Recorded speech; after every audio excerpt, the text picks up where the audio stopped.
수업을 이어서 진행을 하겠습니다. 방금 여기까지 수업이 진행됐었던 거죠. 자, 다시 여기서부터 진행을 하겠습니다. 쿨롱의 법칙이다, 그죠? 거리의 제곱의 반비례하고 두 전하의 반비례하고 두 전하의 곱에 비례한다는 얘기잖아요, 그죠? 그걸 이렇게 적용을 한 겁니다, 그죠? 양변을 이꼴로 두고 문제를 풀면 되는데,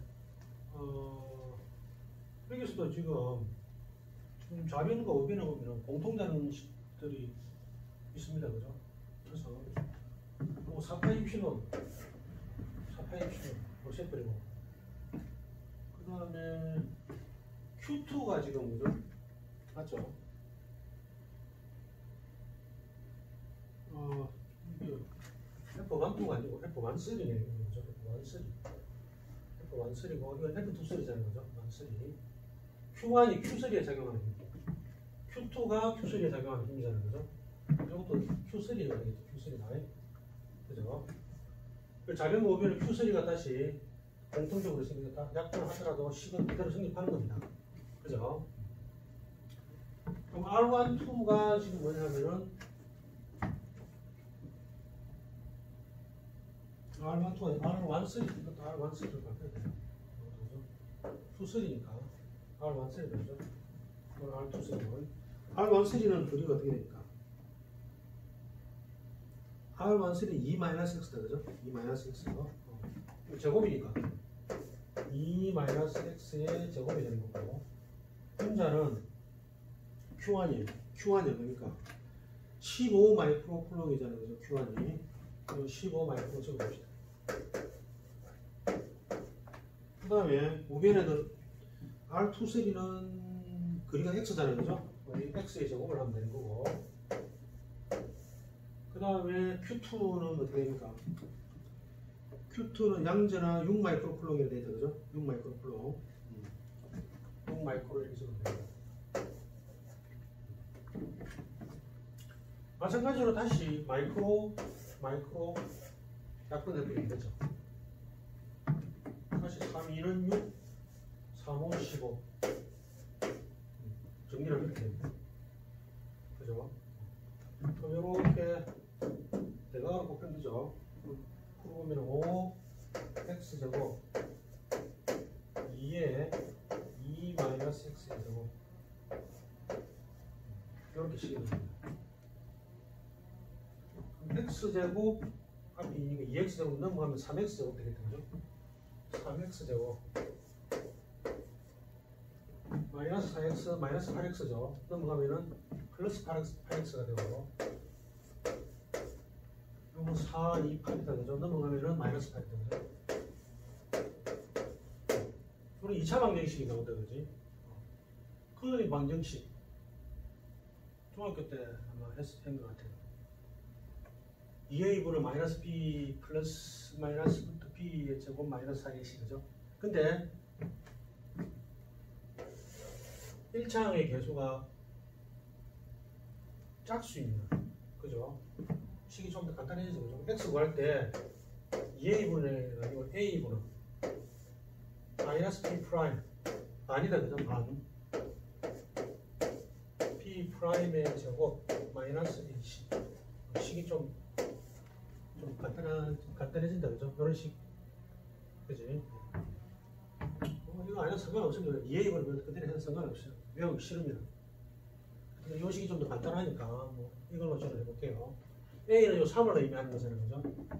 3분은 마이너스 b 프라임이라는 것은 요 값의 반을 의미하는 거예요. 4가 된다, 그죠? 마이너스 4 플러스 마이너스 반의 제곱이니까 16이 될 거고, 그죠? 요거를 곱하면 3, 8, 24 마이너스 플러스가, 그죠? 플러스 24.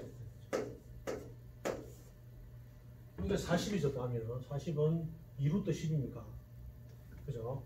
그래서 정리를 해보면은 3분은 마이너스 4 플러스 마이너스 2루트 10. 근데 거리가 마이너스가 없잖아요, 그죠? 그래서 이게 마이너스 부분 답은 이렇게 되는 거죠.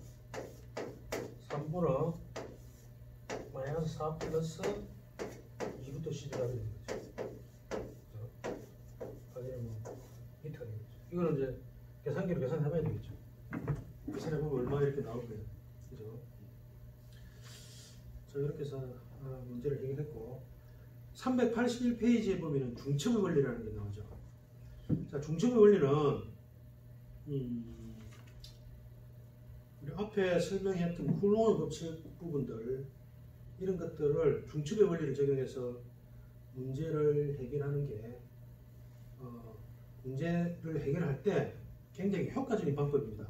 그 이유를 좀 설명해야 되는데, 중첩의 원리가 뭐냐 하면은 간단한 회로를 한번 예를 들어 볼게요. 이런 회로를 예를 들어 봅시다.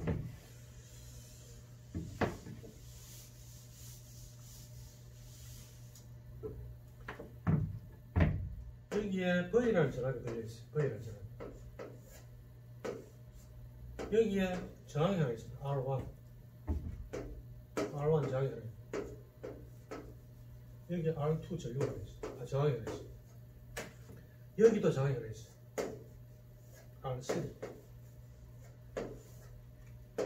여러분들 1학년에서 이 회로 부분을 아직 안 배웠다 하더라도 간단하게만 원리 정도만 설명하고 앞으로 뭐 이거 배우게 될 거니까, 그죠? 일단 간단히 설명해 볼게요. 왼쪽은 전압원이고 오른쪽은 전류원이에요. 근데 문제가 뭐냐면은 여기에 걸리는 전압을 한번 구해보라. 이렇게 지금 문제가 지금 주어진 겁니다. 한쪽에는 전압원이고 한쪽에는 전류원이고, 이걸 그냥 회로를 바로 눈으로 봤어, 그죠? 여기에 걸리는 전압이 V가 얼마인지를 알면은, 그죠? 아주 편안하게 해석이 될 건데, 그렇게 쉽게 해결되는 게 아니라는 거죠. 그죠? 신호원이 다르고, 그죠? 여기 전압이 얼마 걸리는지를. 그럴 때 이렇게, 그죠? 복잡한 신호원이 2개 이상이 이렇게 놓여 있는, 그죠? 이런 회로가 주어지면은, 그죠? 회로를 한 방에 해석하기 쉽지 않더라는 거죠. 그죠?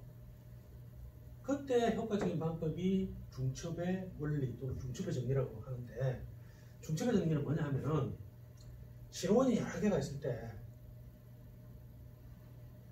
예를 들어서 신호원이 3개가 있다고 가정을 해봅시다. 그럼 그 신호원 3개에 대해서 우리가 원하는 어떤 값을 구하려고 그렇게 하려고 하다 보니까 복잡하더래 말입니다. 바로 구할 수가 없더라는 거죠. 그래서 어떻게 해석을 한다고? 나머지 2개를 죽이고 하나에 대해서 해석을 하더라는 거죠. 또 나머지 2개를 죽이고 다른 하나를 해석하고 또 나머지 2개를 죽이고, 결국은 나머지 신호원들을 죽이고 한 개의 신호원에 대해서 해석한 결과들을 더하면은 그게 전체 회로에 대해서 해석한 결과와 같더라는 거죠. 이 중첩의 정리라는 게 신호원이 여러 개가 있을 때, 그죠? 한 방에 해석하기가 어려우니까 각각의 신호원에 대해서 해석한 결과를 더하는 것을 중첩의 원리, 중첩의 정리라고 얘기를 합니다.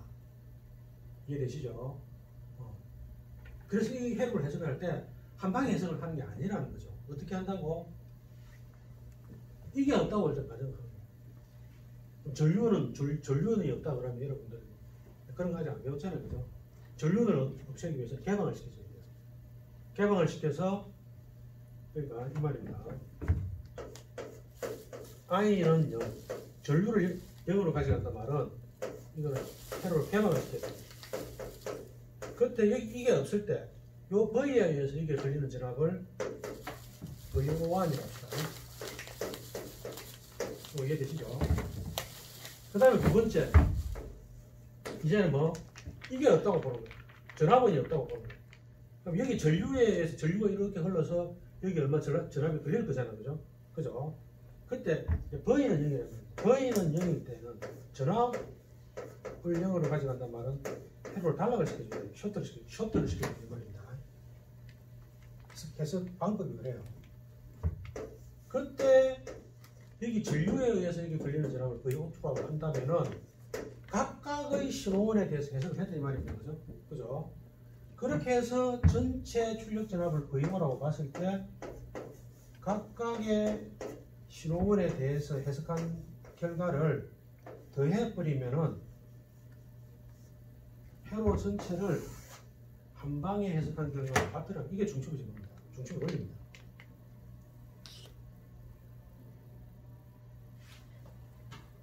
됐죠? 요걸 가지고